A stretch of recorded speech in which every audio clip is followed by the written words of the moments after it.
Sembrando Ideas para la Paz con el Profe Julián. Una producción de la Fundación Amor por Cundinamarca y Pluriverso Producciones. Buenas noches a todos y todas. ¿Cómo me les va? Hoy tenemos un primer programa que se llama Que haiga paz. Sembrando Ideas para la Paz. Es una frase muy famosa que se le atribuye a Manuel Marulanda Vélez hace unos 20, 30 años. Después la usa la Justicia Especial para la Paz y otros escenarios para hablar de paz. Es una frase muy bonita porque nos plantea un reto muy importante, y es que cuando Manuel Marulanda dice esa frase, que haiga paz, que como ustedes bien saben, correctamente se dice que haya paz, plantea una reflexión muy profunda sociológica de que la guerra la han sentido los de abajo, las gentes humildes de este país. Entonces, cuando Manuel, como un campesino, líder campesino, un revolucionario, dice esa frase, él está diciendo: los campesinos del campo queremos que haya paz. Entonces, a mí se me ocurrió con el grupo de amigos y la Fundación Amor por Cundinamarca que queremos hacer un programa donde empecemos a reflexionar sobre temas de paz. Vamos a hablar de paz, vamos a hablar de cómo se construye la paz, vamos a hablar cuáles son los elementos importantes desde la teoría para construir paz, pero vamos a hablar también de política. Entonces recuerdo una frase de von Clausewitz que habla: la guerra es la política por otros medios. Luego Foucault plantea: la política es la guerra por otros medios. Nosotros estamos planteando: la paz es la política por otros medios. Entonces síguenos en nuestras redes sociales y a partir de hoy lanzamos nuestro primer programa con un invitado muy especial. El profesor que aparece aquí al lado se llama Joost Jongerden. Joost Jongerden es un profesor de la Universidad de Wageningen, profesor muy querido, muy conocido. Yo estudié allá, fue profesor mío. Es profesor asociado de Sociología Rural en la Universidad de Wageningen de los Países Bajos. Formado como sociólogo rural, ha incursionado en la teoría de los movimientos sociales, la ciencia política y la sociología histórica, adoptando una especie de intrusión disciplinaria. Ha trabajado en migración forzada, desarrollo rural y conflictos políticos y violentos en la región del Kurdistán. Entonces, Joost es un experto en el tema del conflicto del Kurdistán. Su principal interés reside en las dinámicas de desposesión, desplazamiento y conflicto, y en cómo las personas no solo responden a las condiciones que las hacen vulnerables, sino que también implementan ideas para crear un futuro mejor. En ese orden de ideas, él se ha metido en un tema muy bonito que es do it yourself. En español significa hazlo tú mismo, y tiene que ver con que la paz se puede hacer tú mismo, el desarrollo lo puedes hacer tú mismo, una versión un poco autonomista de lo que debe ser la construcción de ciertas soluciones para las necesidades de los pueblos. ¿Por qué lo llamamos? Porque además de ser un experto en Kurdistán, pues ha venido trabajando en estos temas, es un profesor de la Universidad de Wageningen que ha liderado el activismo en esta universidad y en Holanda por los derechos y por la libertad de Palestina. Welcome, Joost. Welcome to this program. We are happy to have you here. Please, if you want to introduce something about you, and then we can start with the question we have for you. Thank you very much. It's an honor to be in the program. I think you gave a very good introduction of myself, so I'm happy to continue with the interview. Thank you, Joost. Bueno, we are trying to understand the conflict between Palestinians and Israel people. We have different confusions, to be honest. In Colombia, we don't have some kind of very good explanation about this conflict. And we would like to have from you more insights, more opinions about what are the root causes of the conflict between Israel and Palestine. Well, yeah, well, that's a very good question. The question to the root causes. I think the root cause is that Zionism is a ethno-nationalist project. That's the root cause of the problem we see today. And this ethno-nationalist project, that means that Israel is being made, or Palestine is being turned into an exclusive state for Jewish only. This means the denial of the right of Palestinians, the denial of the right of Palestinians to exist in Israel. And that invites to an ethnic cleansing of Palestinians, which we have been seeing over the last decade. It's not something new, it's very old. Already in 1948, and that's, I think, interesting, already in 1948, we have seen that prominent thinkers like Hannah Arendt warned for the birth of an ethno-nationalist project politics in Israel. And an ethno-nationalist project which she defined as closely akin in its organization, in its methods, in its political philosophy and social appeal to that of the Nazi and fascist parties we have seen in the 1930s and the 1930s emerging. This he wrote in a letter to the New York Times, among others, with Albert Einstein. So the creation, the birth of an ethno-nationalist project, this is the root cause of the devastation, of the genocide we see today in Palestine. Now, many Jewish organizations and intellectuals were in the past and still are critical to this ethno-nationalism of the founders of Israel. They wanted a pluralistic, federal, and democratic political order. But these are voices which have been largely silenced in mainstream media. They are still there, but they are silenced. So summarizing, the root problem is an ethno-nationalism which determines that Israel is the state for Jews only. Vamos a ver un video del conflicto de la situación actual.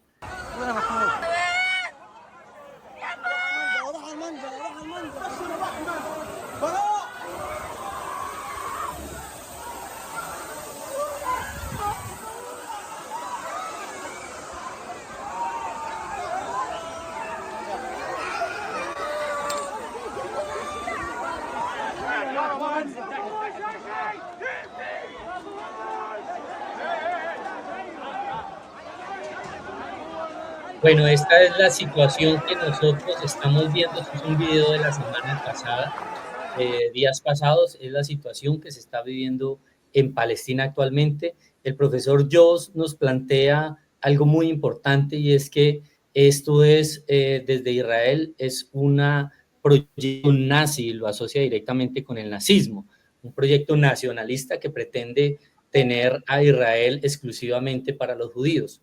Hay un tema, there is an important topic, Joost, is that there is an intellectual, very famous intellectual, who is Edward Said. Edward Said was a Palestinian academic and scholar. Let's see one video about Edward Said's speech. Ruins of another society and by the mass dispossession of another people who remain unacknowledged as just sort of obscure natives in the background, back to the desert, let them go to one of the other Arab countries. The Oslo Accords say specifically that Israel bears no responsibility for the costs of the occupation. I mean, anybody's been to Gaza, it's one of the most criminal places on earth because of Israeli policy of occupation. You cannot continue to victimize somebody else just because you yourself were a victim once. There has to be a limit. That is a very interesting point posed by Edward Said. You are one important person in Wageningen who are teaching Edward Said knowledge. Actually, when I met you in a class from you introduced me about Edward Said academic work. I would like to have an opinion from you how the Palestinian cause has been managed in the mass media and in general political space based on the Edward Said academic perspective. Yes, well, thank you very much. That's a very important question. But allow me to go back also to the images you showed, which were devastating images from Gaza. And you have to know that mostly we in the Netherlands, in Europe, we don't see these images in mainstream media. It's not on the news. It's not in the talk shows. That's part of the problem. The suffering of Palestinians is made invisible. It's what it But it means let me continue. The suffering of Palestinians is made invisible. It's what people mean when they talk about dehumanization. Palestinians are reduced to numbers. We have 60 killed yesterday, 80 killed today, but they have no face, they have no name, no lives. We are invited to mourn about. This is a main issue, and this is also an issue which Edward Said mentions in the video that you showed. Palestinians are ignored, while Israel is absolved from its responsibility. And that's what Edward Said refers to in this video.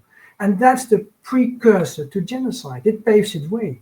When people do not count, when we make people not count, when they become disposable and the perpetrator is not accountable, then this is a step towards the legitimization of violence and also to the legitimization of genocide.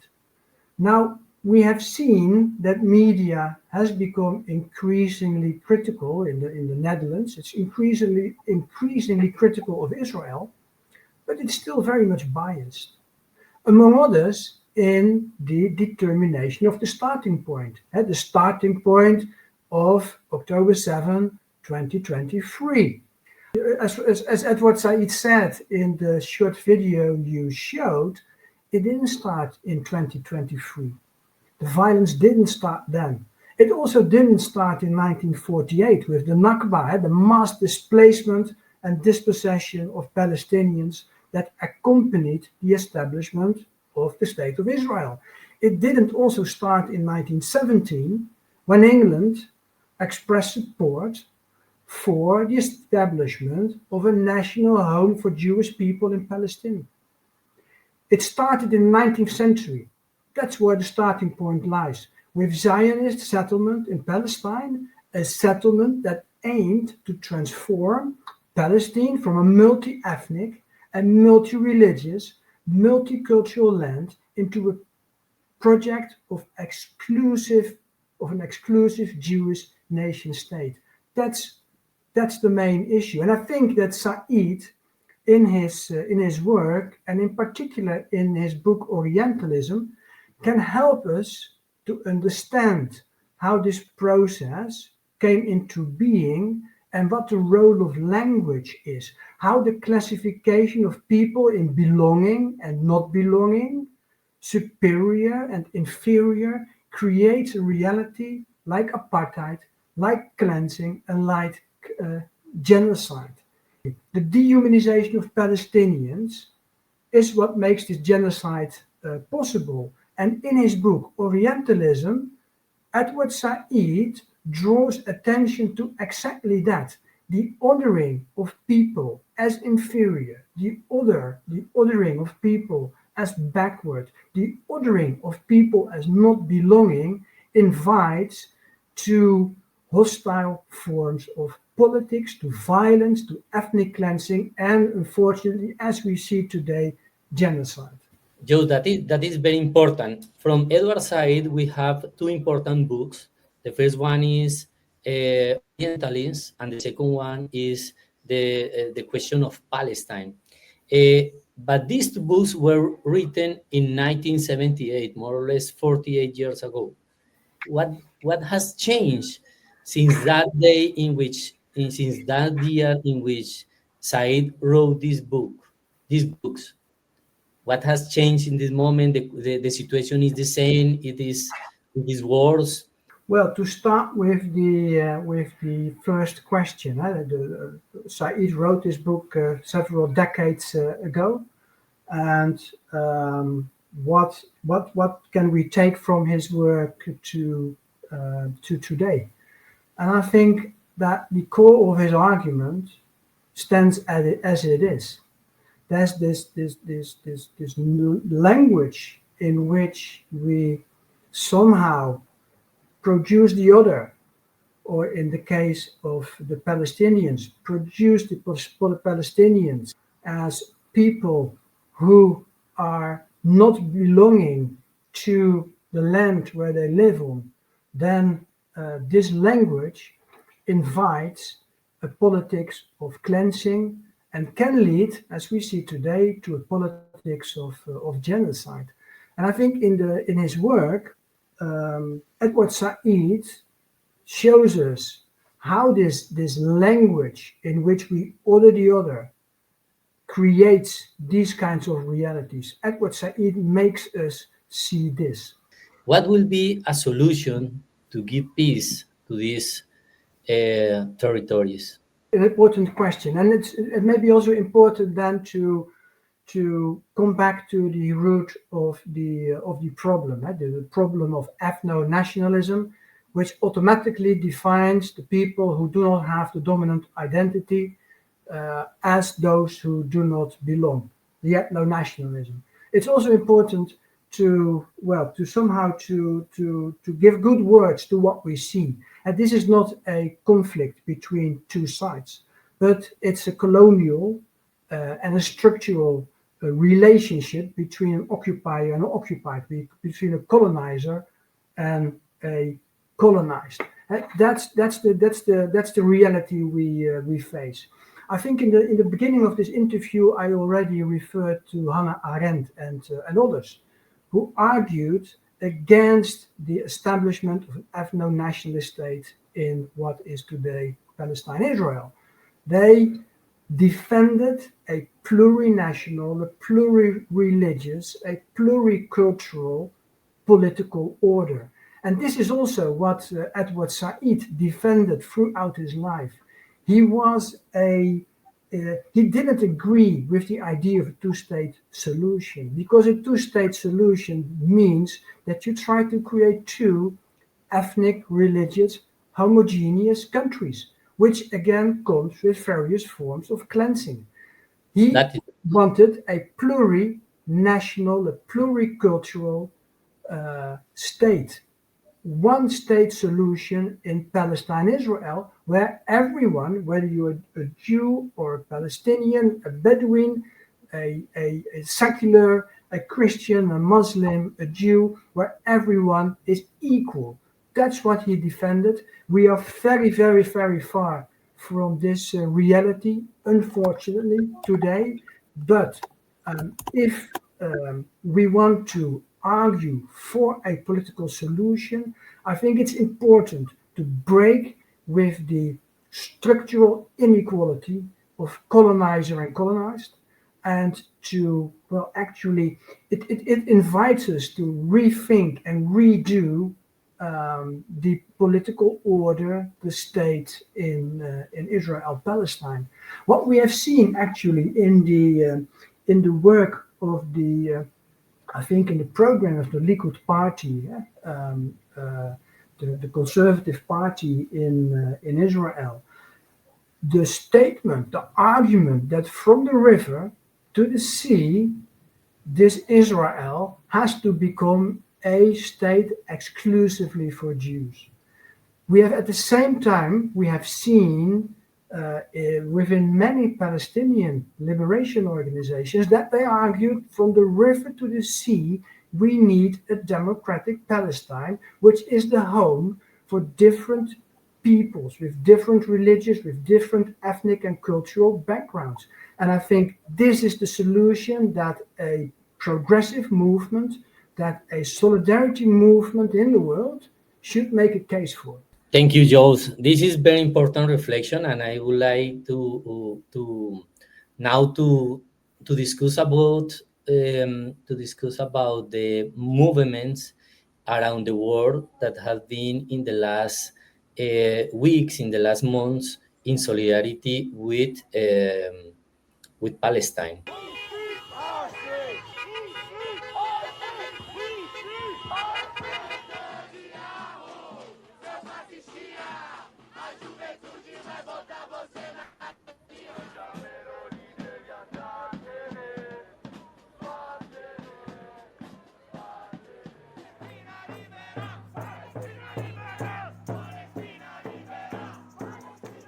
Joe, that is amazing, no?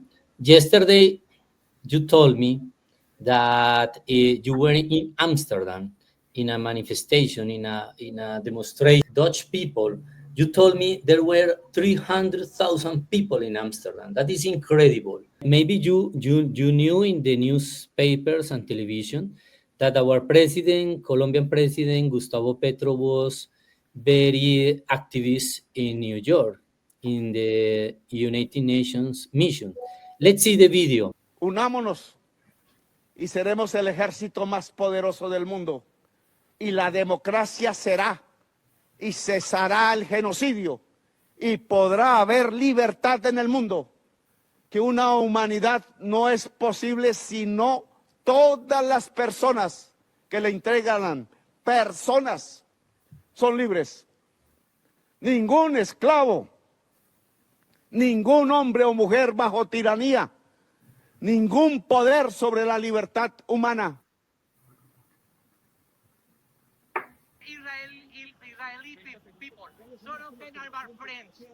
Pero las naciones que voten si se aprueba la resolución, y aquí un gran trabajo para que 2/3 partes de las naciones del mundo voten sí, tendrán la responsabilidad de configurar con sus propios ejércitos esta gran unidad, primera en el mundo, de un ejército que haga valer las órdenes de la justicia internacional.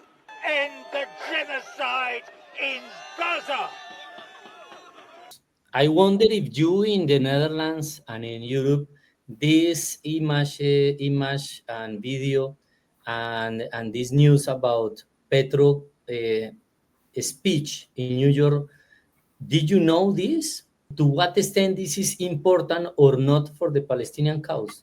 Yes, thanks. One comment also on what happened in the Netherlands. We had a demonstration, manifestation of 250,000 people, which is an incredible high number for a country as the Netherlands, and it shows the public support for action, for sanctions, for boycott of Israel, support for taking actions to prevent the genocide from continuing. A genocide we have been watching already for 2 years. It's live streamed, and somehow the Western governments mainly refuse to interfere, to refuse to take any action, any meaningful action.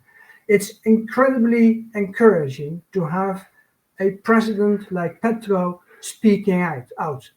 To have a president like Petro who is aware that the genocide has a history, that it didn't suddenly start as a response of self-defense on October 7. No, he is aware that this is part of a much longer history of structural violence against the Palestinians, and that this calls for solidarity. Petro also repeatedly condemned Israel's action in Gaza, and we get news items about that in the Netherlands too. We have been informed that he severed diplomatic relations with Israel because of Gaza.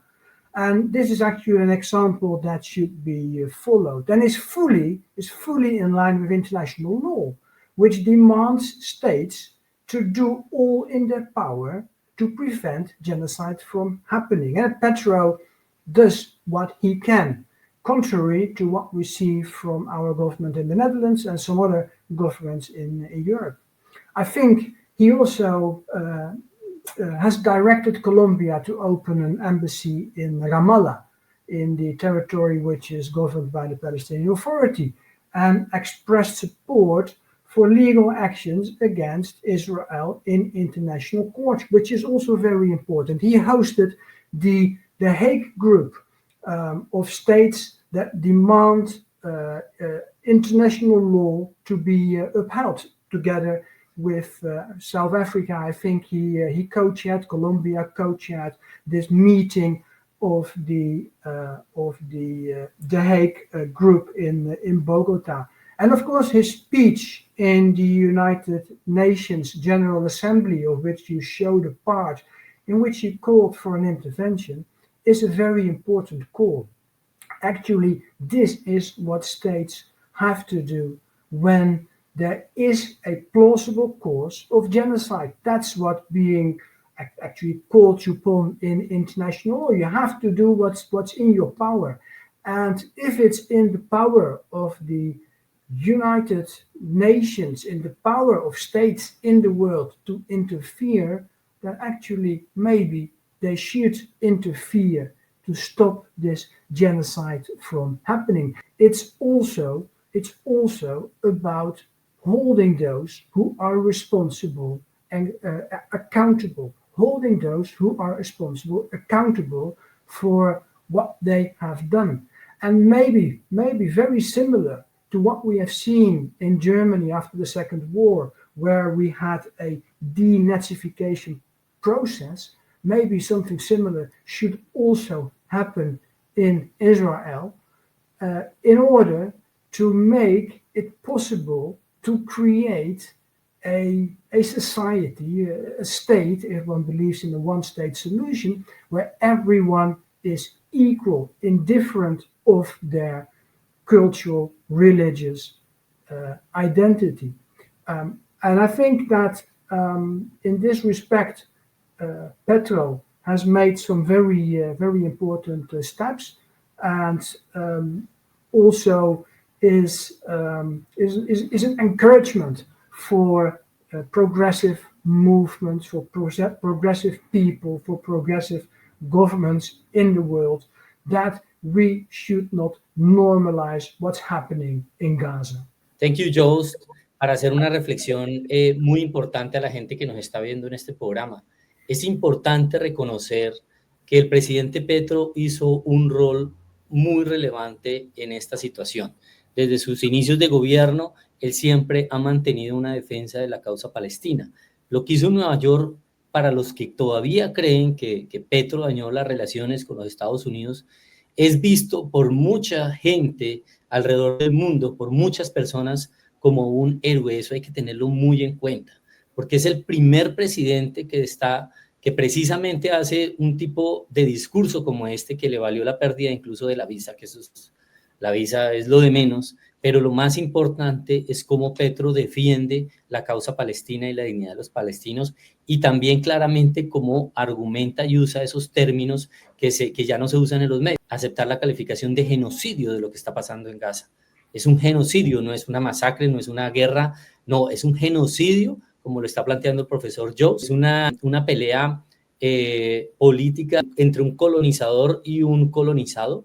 No es una guerra entre dos fuerzas igualmente fuertes y al mismo nivel. Son dos fuerzas totalmente desproporcionadas, y el hecho de que Petro haya nombrado genocidio al genocidio y genocida al genocida Netanyahu es algo muy relevante para nosotros los colombianos, y como lo dice el profesor Joost, internacionalmente hay un reconocimiento brutal de Gustavo Petro.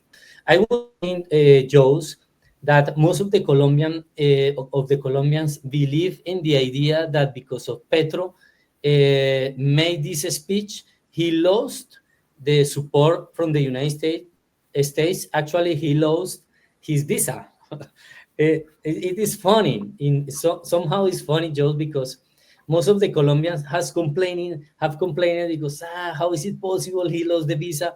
But this is not really important for the cause we are defending now, which is the freedom for Palestine, the possibility to have a state in which both countries, as you have said, can live together and create a space of peace. But probably this is not going to happen under the government of Netanyahu. And this is really important, and this is really important that one president in the world has recognized this, and other presidents are a bit naive, others a bit cautious to say that. And Petro has said these statements, very strong statements, and this is really important for us. I was telling the people that in the world, Petro is very well recognized because of that. Also together with some other presidents, like that of South Africa, who started to bring the case to the international court, that he lost his visa because he spoke out against genocide. Maybe this is a badge of pride. And That's it. Definitely, Joost, debemos estar orgullosos de que nos quiten la visa por defender la causa palestina, así es. What would you recommend for Colombians to increase this activism? What kind of activism we should get involved in order to support the Palestinian cause? It's a very difficult question. It's also a question we ask ourselves time and again. So what can we do to make this genocide stopping from happening? It's a question we ask ourselves too. Maybe the most important thing is to make sure that it stays on the agenda, to make sure that we time and again press our governments, and in your case you don't have to press your government, because your government, your president, take the correct actions. He does all he can to prevent and to speak out against the genocide. For us here in Europe, it's important that we continue to speak out in order to make our government make meaningful steps that contribute to an ending of the genocide, which also contributes to a trial of those who have been responsible for the genocide, and to make sure that we don't only stop the genocide and perpetrate and somehow bring those who are responsible for the genocide to court, but also that we take the necessary actions for the establishment of a democratic, inclusive, plurinational, pluricultural society state in Palestine. We were together in Wageningen University, and we were discussing among academics of sociology in the university, and we realized that there were, I don't know if it is still like that, Joost, but there is somehow some kind of avoiding a style of discussing these kind of issues among scholars. I don't know if it is only in Wageningen, but also in other Dutch universities and in European universities. How are you dealing with this situation in your university, knowing that most of the universities around the world are neoliberal universities, and that they are losing this, most of them, they are losing this traditional way of thinking for supporting freedom, supporting liberation. Now, not anymore is not anymore like that. How are you dealing with this situation? It's absolutely true that let's say this neoliberal way of thinking, but also more centralized forms of governance of universities is very strong these days, maybe stronger than it was before. At the same time, while many probably maybe do not speak out, there are also many who do speak out. At various universities in the Netherlands, there are hundreds of academics who call their boards, their managers, to cut the ties with institutions in Israel, to cut their institutional ties with universities.